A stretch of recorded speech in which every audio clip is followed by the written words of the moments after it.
Hello viewers, welcome to our channel. నేను చరణ్ పరిమి. కొత్త government వచ్చిన దగ్గర నుంచి ఏపీలో ప్రతిపక్షానికి మూడినట్టయింది. ఒక్కొక్కరుగా నాయకులు కావచ్చు, ప్రభుత్వానికి సహకరించిన అధికారులు కావచ్చు, అనేక మంది అరెస్ట్ అవుతూ ఉన్నారు. అనేక మంది మీద కేసులు నమోదవుతూ ఉన్నాయి. సో గత కొద్ది రోజుల క్రితం కూడా కొంతమంది నాయకుల మీద, మాజీ ఎమ్మెల్యేల మీద, ఎంపీల మీద కేసులు నమోదవుతూ వచ్చాయి. ఇప్పుడు చూసుకుంటే ఆంధ్రప్రదేశ్ మాజీ CID chief IPS Sunil Kumar మీద కేసు నమోదైంది. ఇప్పుడు ఆయన సిఐడిగా ఎంతో పేరు తెచ్చుకున్న వ్యక్తి, ఆయన మీద కేసు నమోదవడం చూసుకుంటే దాని వెనక కారణాలు కూడా రాజకీయ కారణాలే కనిపిస్తున్నాయి. ఇదేమీ వేరే తరహాదేమి కాదు. సో గత కొద్ది రోజులుగా ఎవరైతే నాయకుల మీద కేసులు నమోదవుతూ వచ్చాయో, ప్రభుత్వంలో ఉన్నప్పుడు వాళ్ళు చేసిన దుశ్చర్యలు కావచ్చు, వాళ్ళు అధికారాన్ని ఉపయోగించుకున్న తీరు కావచ్చు, వీటన్నిటి వల్ల అనేక విమర్శలు కూడా ఎదుర్కొన్నారు గత ప్రభుత్వంలో వైసీపీ నాయకులు. జగన్ ప్రభుత్వ అధికారుల్ని, వాళ్ళ పోలీసుల్ని దుర్వినియోగం చేస్తున్నారు, వాళ్ళ జులుం ఈ ప్రతిపక్షాల మీద ప్రదర్శిస్తున్నారు అంటూ అనేక వార్తలు కూడా మనం చూసాం.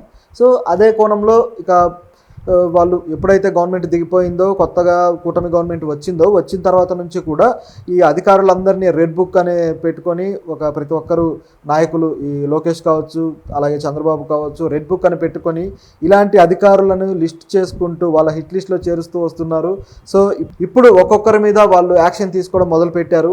ఆ విధంగా ఆ యాక్షన్లో భాగంగా ఈ కేసు నమోదైనట్టుగా కనిపిస్తుంది. ఎందుకంటే ఈ కేసు పెట్టిన వ్యక్తి, కేసు పెట్టిన తీరు, ఇవన్నీ గమనిస్తే అలా అనిపిస్తుంది. అసలు ఈ సునీల్ కుమార్ మీద ఎందుకు ఇలా కేసు నమోదైందని చూస్తే, ఆయన 2021లో ఆయన సిఐడి చీఫ్గా ఉన్నప్పుడు ఆయన ఆధ్వర్యంలో 2021లో నరసాపురం ఎంపీగా ఉన్న రఘురామకృష్ణంరాజుని కొన్ని విద్వేష వ్యాఖ్యలు చేశారని, అలాగే ప్రజల్ని తప్పుదారి పట్టించే వ్యాఖ్యలు చేశారని, శాంతి భద్రతలకు భంగం కలిగించేలా ఆయన మాట్లాడారంటూ ఆయన మీద కొన్ని కేసులు పెట్టి ఆయన అరెస్ట్ చేయడం జరిగింది.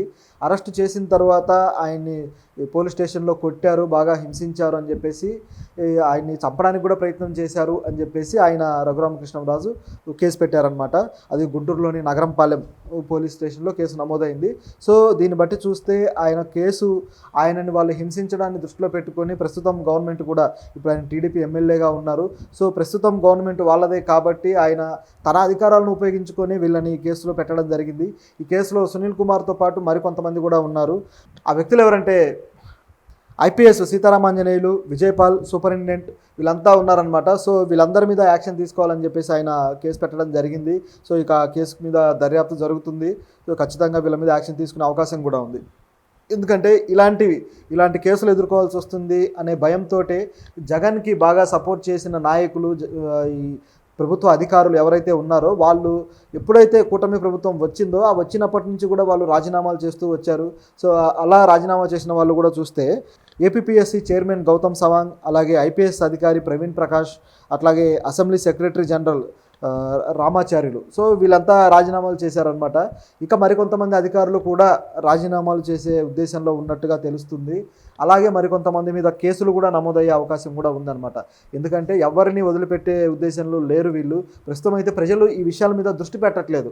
ఆంధ్రప్రదేశ్లో ప్రజలంతా కూడా ఈ అమరావతి డెవలప్మెంట్ మీద, అలాగే ఈ ఎయిర్పోర్ట్ల మీద, వీటికి సంబంధించి ఇప్పుడు నిన్ననే మెట్టెక్ జోన్కి సంబంధించిన సదస్సు జరిగింది. వీటి మీద ఇవన్నీ పత్రికల్లో మెయిన్ వార్తలుగా వస్తూ ఉన్నాయి. సో ప్రజలంతా వీటి మీద దృష్టి పెట్టారనమాట. సో ఈ విషయాలన్నీ తప్పిపోతున్నాయి, అంటే సైడ్గా వెళ్ళిపోతున్నాయి అనమాట. ఎవరో పట్టించుకోకుండా వాళ్ళ ఐసైట్ నుంచి తప్పిపోతున్నాయి. ఒకవేళ ప్రజలు దృష్టి పెడితే మాత్రం ఇవన్నీ వివాదాలుగా మారే అవకాశం కూడా లేకపోలేదు.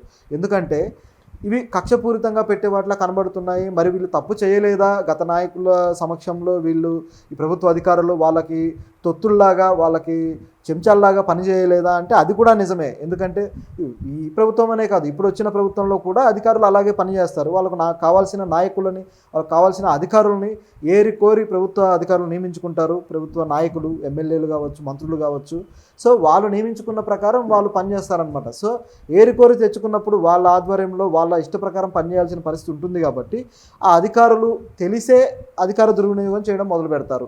ఐఏఎస్లు కావచ్చు, ఐపీఎస్లు కావచ్చు, వీళ్ళంతా కూడా. అంటే అందరూ కాదు, కొద్దిమంది. ఇప్పుడు ఎవరైతే వాళ్ళు స్వలాభాలకి లేదా వాళ్ళ ప్రలోభాలకి లొంగుతారో వాళ్ళు చేసే పనులు అనమాట. ఇట్లా లొంగితే జరిగేదే ప్రజాస్వామ్యంలో కలిగే నష్టం. సో ఇట్లా అధికారులకు లొంగి ఎవరైతే ఉన్నారో అధికారులు, వాళ్ళ మీద ఇప్పుడు కేసులు నమోదవుతూ వస్తున్నాయి. గతంలో కూడా చూసాము.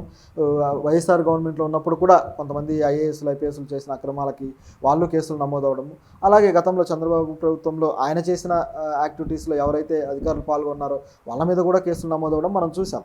ఇది కూడా ఆ కోవలోకి చెందిందే. అయితే సునీల్ కుమార్ ఇప్పుడు పూర్తిగా ఆ కేసులో ఇరుక్కొని ఏమన్నా శిక్షలు ఎదుర్కోవాల్సి ఉంటుందా అంటే చెప్పలేము.